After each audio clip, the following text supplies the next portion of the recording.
Lintasan di Sumatera ini rata-rata bus-bus Sumatera dengan pecah kaca ya. Ya, memang ada beberapa oknum-oknum yang tidak bertanggung jawab ya, yang melempar kaca, ya, salah.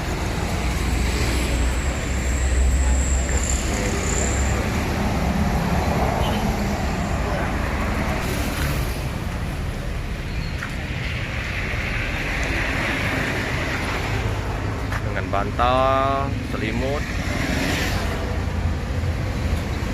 penumpang juga masih di luar bus sambil nyantai-nyantai, sambil beli cemilan untuk buka bisa.